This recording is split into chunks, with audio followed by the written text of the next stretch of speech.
change the only constant?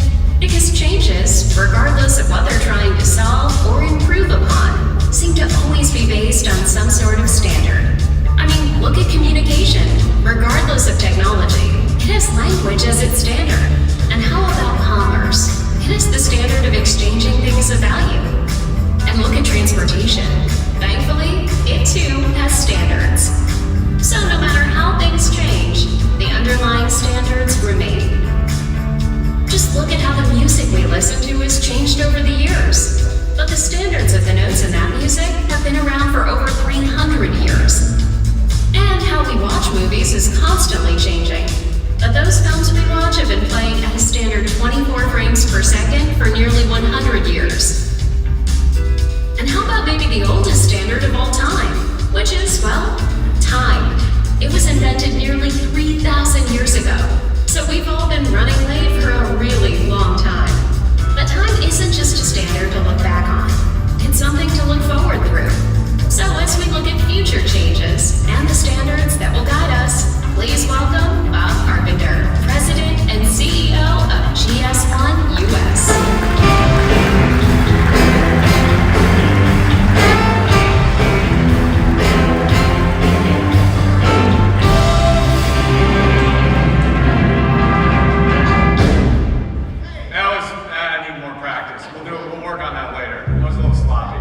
So good to have you guys back. Michael T. and the band. Good to be back. Oh my God. Everyone knows I love the band. This Connect stuff is just, extra. But anyway.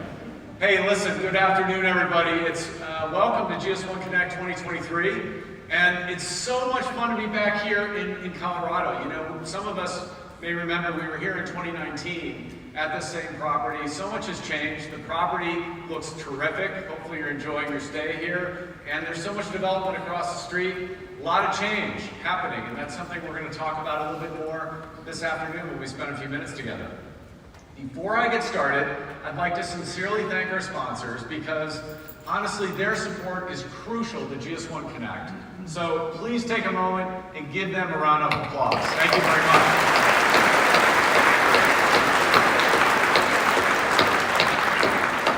So every year when we come together, I am really energized by the people in this room as we explore and share how to prepare for tomorrow's business challenges. And honestly, the way I see it, all of you here today have made a commitment to be part of a collaborative ecosystem that is powering future innovation by not only meeting the needs of supply chain stakeholders, retailers, brands, operators, hospital systems, but also improving the consumer and patient experience. And that collaboration will only become more important in the years ahead as the pace of change accelerates and consumer expectations for product information and frictionless commerce only increase. So beyond the change largely driven by the shopper, we can also expect new black swan events to impact our supply chains, such as devastating natural disasters, pandemics, and other sudden disruptions. Many worst-case scenarios are no longer hypothetical. We saw them firsthand through COVID and the inflation that followed, shutdowns, transportation logjams, to shortages of critical healthcare medicines. In fact, McKinsey & Company found that supply chain fragility is the top trend for 3/4 of senior merchant leaders. Yet less than 10% are ready to address future shipping, labor, and logistic challenges. One of the key reasons they found for this failure? Not communicating a compelling reason for why a transformation is actually needed.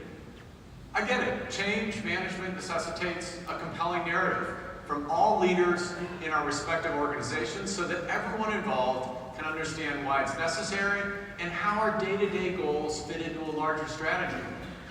And driving change can be uncomfortable. But if we don't evolve, we risk falling behind or worse, becoming irrelevant to consumers. And it requires us to break down silos and bring everyone along, both within your organization and outside your typical supply chain relationships, so that together we can move forward and optimize our future. So, speaking of the future, I was channel surfing, as I sometimes do late at night, and I came across my favorite movie of all time. Back to the Future. And it got me thinking about the idea of trying to shape our future. For anyone that isn't familiar with the movie, Back to the Future is the story of a teenager named Marty McFly, played by Michael J. Fox. He travels back in time 30 years to 1955 in the DeLorean, a time machine, and realizes that his actions have the power to reshape his trajectory, basically making sure his mom and dad stick together so he can come into this world. He must work quickly to correct the course of history and create the future he wants. So imagine time traveling 30 years ahead and then returning to this room today. What would you do now with the insight and foresight of 3 decades to come? What would you do today to prepare and help future-proof your business? We can't rewrite the past, but there's still time today to act and shape what lies ahead. And after several years of operating in constant crisis mode and simply focusing on immediate business priorities, I hope that we can get back to thinking strategically about where we need to go. Frankly, it's time for us to get back to the future. So what can we do right now to help us set ourselves up for success? And there are really 3 key areas that I will discuss today where I think acting now can really make a big impact for us all. First, using standards to step change interoperability so that systems can identify assets and share data. Second, deploying RFID tags or 2D barcodes with GS1 Digital Link to meet the needs of your consumers and trading partners. Now, these 2 commitments will help move away from data silos that restrict our ability to share data and innovate. Today, we no longer operate in a single defined network, but it requires more extensive data sharing beyond the one-up, one-down model. In a world of relentless change, building an ecosystem of trusted partnerships helps insulate your business from unnecessary shocks such as vendor challenges or geopolitical risks. But it also means creating a heightened level of collaboration and trust. And to do this, we must work together and establish rules around what we want to identify and how we want to share data. This will not only lead to greater value and scale, but also avoid unnecessary complexity and cost. Gartner research found that enterprise ecosystems not only depend on trust, but are increasingly broadening the types of partners they work with beyond the usual suspects, like their direct trading partners, suppliers, and customers. But why? Because meeting challenges like sustainability or product traceability begins with recognizing how interconnected we all are. Just think about it. According to the FDA, 94% of the seafood we consume in the United States comes from international sources. And here's another example from Gartner. Let's take a look at McDonald's. They use an ecosystem that they refer to as a 3-legged stool, which includes the company itself, its franchisees, and suppliers. They all work together to bring visibility and robust data to measure progress against their sustainability and food safety goals. And they're using GS1 standards as the foundation. Ecosystems can help you be more resilient in the face of change, and to fully unlock value, more data needs to be shared more broadly. Global standards are absolutely necessary because they drive interoperability and ultimately allow everyone to participate. And these standards, such as GS1 Digital Link, when embedded in a data carrier more advanced than the UPC barcode, can deliver greater data than ever before. To borrow a concept from Back to the Future, it's a bit like putting your data into the flux capacitor to travel through time like Marty McFly. You suddenly have the tool to help you get exactly where you want to go really fast. Yet sometimes there's a misperception that standards may slow or hold back progress. I recently spoke with a longtime GS1 advisor, Dr. Bill Hargrave of the University of Memphis, who I think is with us today, who reminded me why nothing could be further from the truth. He shared an interesting statement. What must be the same so that everything else can be different? What must be the same so that everything else can be different? Just think about the modern internet as one example, an indispensable part of modern life, and one that was enabled by, yeah, you guessed it, standards in the form of TCP/IP, communication protocols that connect all of our network devices. Standards are invaluable because they create a common set of guiding principles to drive efficiency. They help set the rules of the road, the track the train runs on. And with the right standards in place, you can move really fast. And increasingly, the potential for first mover advantage that traditionally caused companies to abandon standards has rapidly diminished, given more open source software and more fast followers. So what may appear fast in the near term actually becomes slow in the long term, given a more competitive and interoperable ecosystem. Standards don't impede innovation, they enable it and allow us to all scale.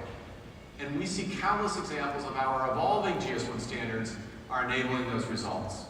In healthcare, Fresenius Kabi, a global healthcare company headquartered in Germany, is increasing drug traceability by marking 100% of its pharmaceutical products with advanced 2D barcodes. In retail, Decathlon, an international retailer based in France, adopted EPC-enabled RFID to uniquely identify every single product in its global portfolio.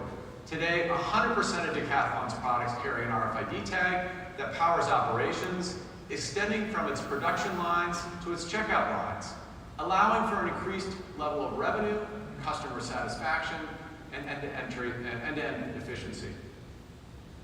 And these standards support small businesses too. Locally, a business founded by retailers to help local shoppers find and buy products they need from local stores called out standards like the Global Trade Item Number, or the G10, as key to their success. In fact, their CEO, Mike Massey, said, locally is truly embracing the value of standard data sharing to run its business and benefit all of its partners.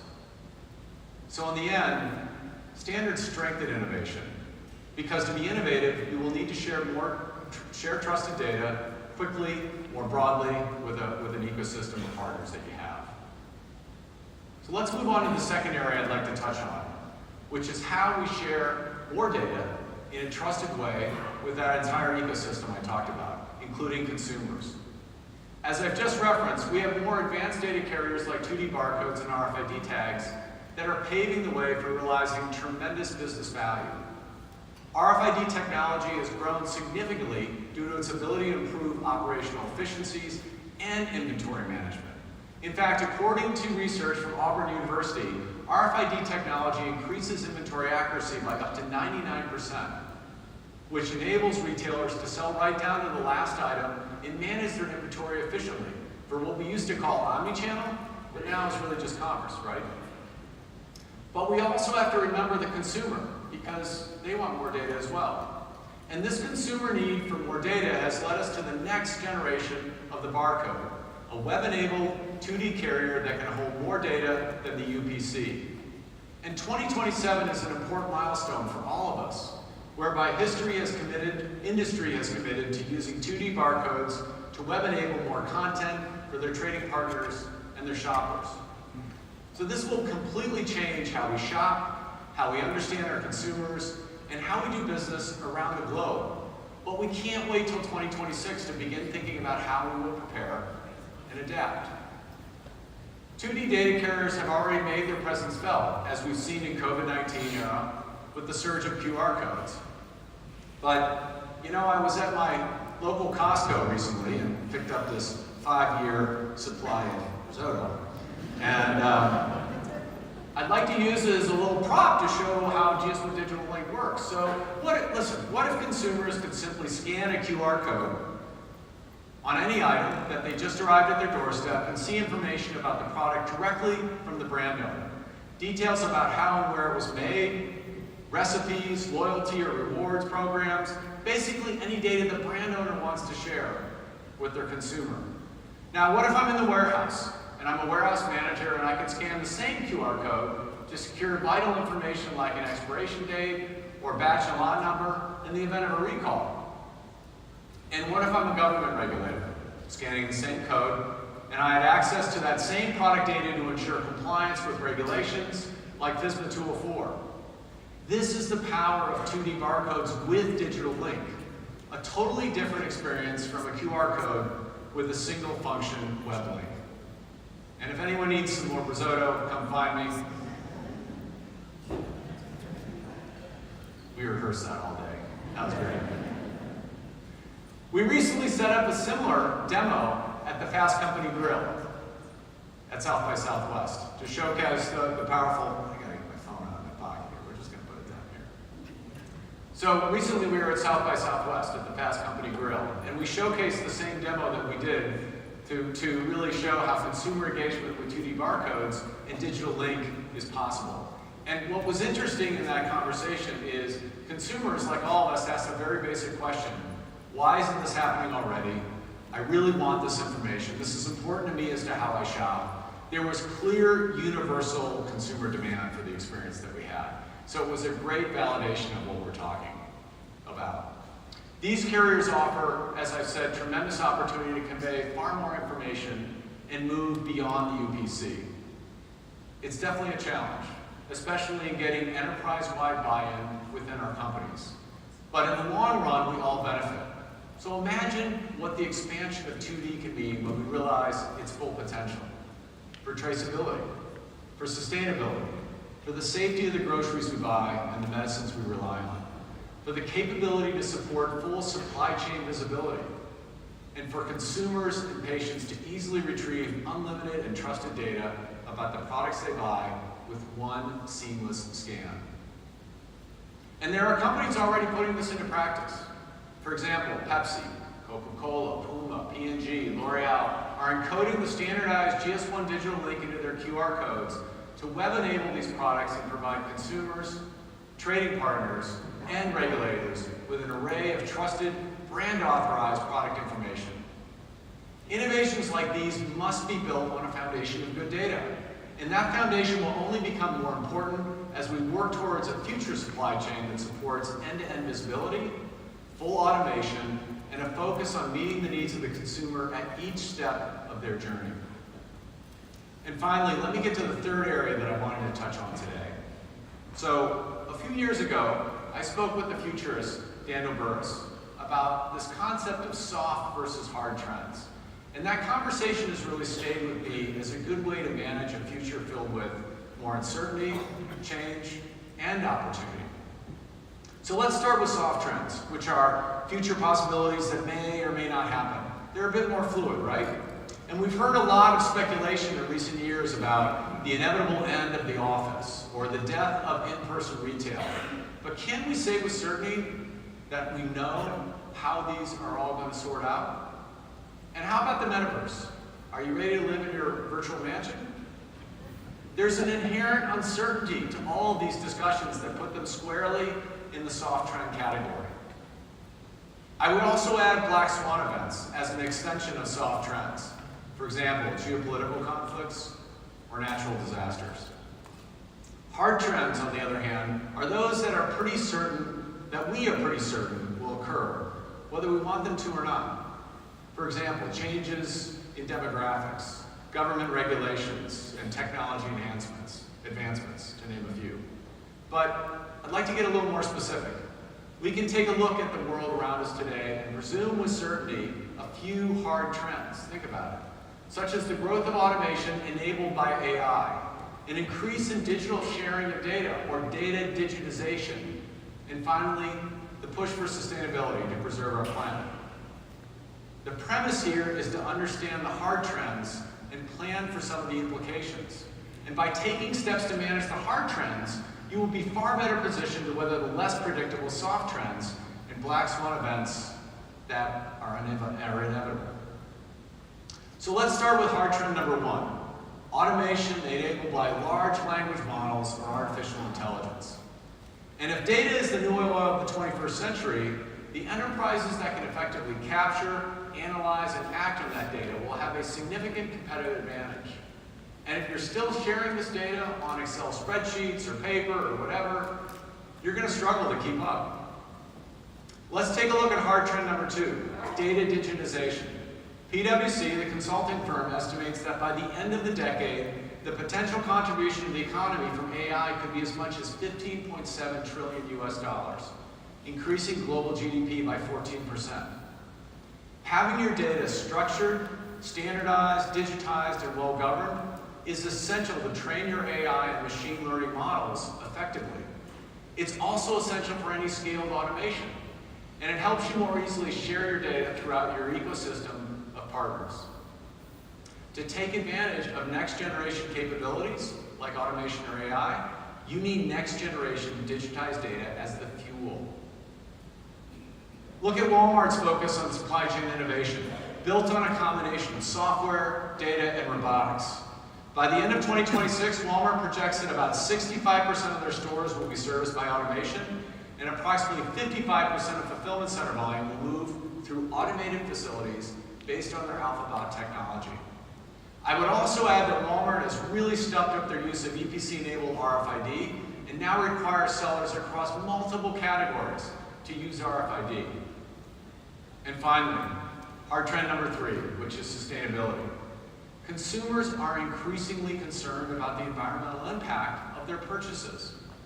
However, a recent survey conducted by KPMG revealed that despite 75% of millennials expressing their willingness to alter their purchasing patterns in favor of environmentally conscious products, only 26% have faith in the authenticity of the brand's sustainability claims. Companies increasingly face eroding trust with consumers on a critical hard trend topic. And in an age of greater transparency and scrutiny, the organizations that settle for greenwashing and misleading claims will be exposed with lasting damage to their brands. Consumers are becoming more inquisitive and engaged, increasingly requesting brand owners to provide them with richer information. And this information should be easily accessible and include details such as the impact on the supply chain, certifications, disclosure statements, and sourcing, among many other factors. A better solution for brands, lies with utilizing a 2D barcode with GS1 Digital Link on the package, allowing brand owners to convey essential information that goes well beyond accurate price lookup at point of sale. For example, ensuring raw materials are environmentally friendly. When we demonstrate a real commitment to sustainability, walking the walk, not just talking the talk, we are more likely to restore and build trust with our shoppers. Sustainability as a hard trend is further illustrated in the growing circular economy. Through circularity, products will be kept in use longer, and supply chains will benefit from the remanufacturing of resources. The newly defined eco-friendly fashion sector is a great example. Valued at $6.5 billion today, it's projected to reach $15 billion by 2030, demonstrating the strong demand from consumers for sustainable brands. Today's supply chain was born at a time when the main considerations were optimizing speed and efficiency while minimizing cost. Yet today's consumers are insisting on products and goals that align with their values, including sustainability. So you have to ask yourself, is your supply chain capable of meeting your consumers' demands? So given these challenges that are underway and how central the consumer is, what can organizations do to prepare? And how can we share data more effectively and capitalize on new technologies to ensure we aren't getting left behind? So as you consider these questions, I want to leave you with a few recommendations for when you all leave GS1 Connect later this week. First, master your data. It's the old adage of data quality. Clear product identification and data attribution gives us better visibility and control. And mastering your data is not a project. It's a process, like quality control in manufacturing, and it never stops. Now more than ever, it's important to become a data evangelist across your entire business, and there's no time to waste. Second, share your data globally across ecosystems like the Global Verified by GS1 registry. Today, over 90 GS1 member organizations have loaded nearly 400 million GTINs, and over 40 million queries in the registry occur every month. GS1 US Data Hub is your gateway to the global registry, including you in a global community of trading partners, and there are specialists at the exhibit area ready to talk to you, so check it out. And finally, you need to unleash your data to better serve your consumers and patients. It's time to get serious about the transition to 2D barcodes. Web enabling your product with GS1 Digital Link allows you to drive differential experiences for your trading partners and your shoppers. It's a chance to play offense all the time. But to do this right, we have to do it together with the help of GS1 standards to manage the costs and reap the rewards. If you're curious, visit the Future of Data Carriers headquarters in the exhibit area to try out the demo for yourself.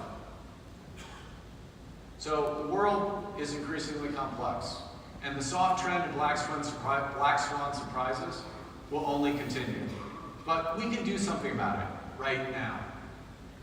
Recognize the hard trends with certainty, and be intentional about mastering your data, sharing it openly with the registry and your ecosystem partners, and definitely pursuing 2D with Digital Link. In closing, I'd like to urge you to make the most of this time together.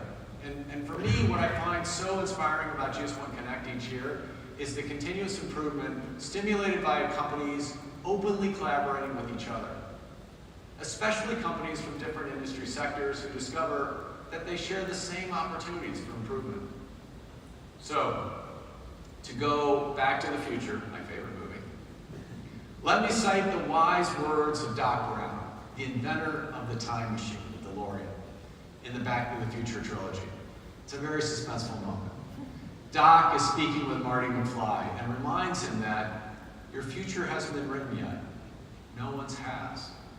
Your future is what you make it, so make it a good one. So together, let's all of us get back to the future and build a better supply chain for tomorrow. So thank you. And earlier, I mentioned how all of you together made a commitment to power future innovation. And for the past 5 years, starting right here in Denver in 2019, GS1 Connect has been very, very proud to host the GS1 Connect Startup Lab Pitch Competition, showcasing entrepreneurs that are embracing the spirit of innovation. So now, it's my honor to welcome Reed Jackson, our Vice President of Innovation and Partnerships at GS1 US, to the stage with me to present the winners of this year's Startup Lab Pitch Competition. Reed?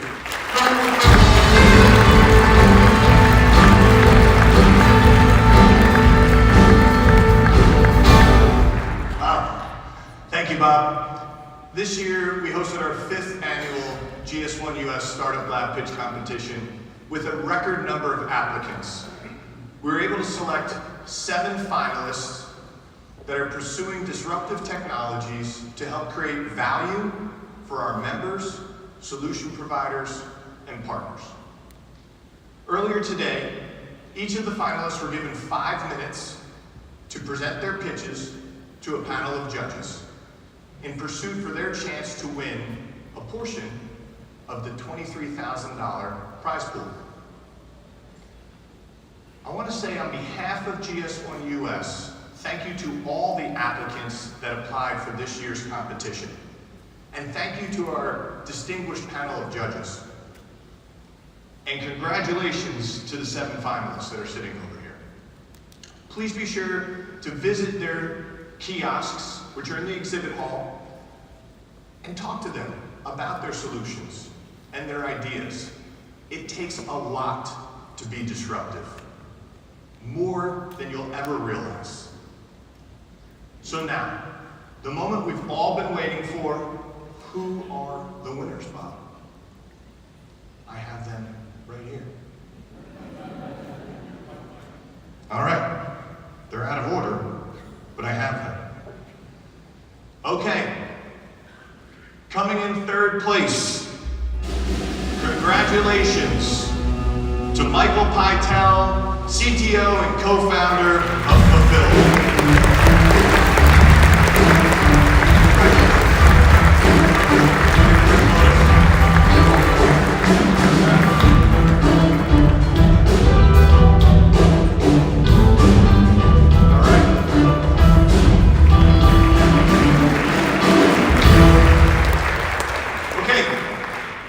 To the next winner, 2nd place.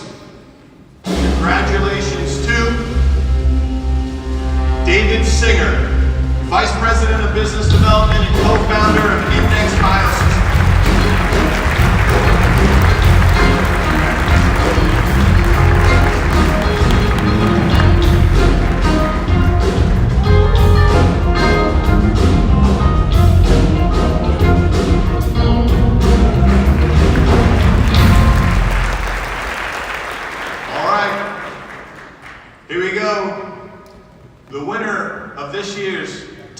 $10,000 first place prize.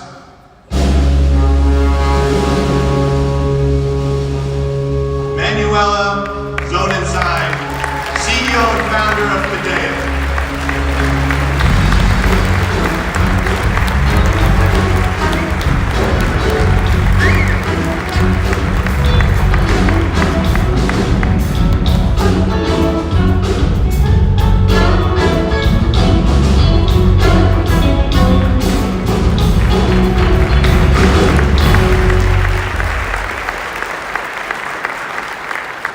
Thank you, Reed. Thank you to all of our Startup Lab participants.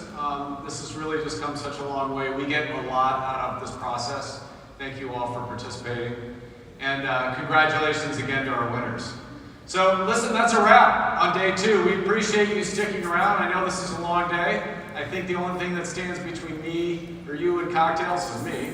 So we want you to come back tomorrow. Join us for a panel discussion about the future of frictionless commerce, presented in partnership with Fast Company, and another full day of session content.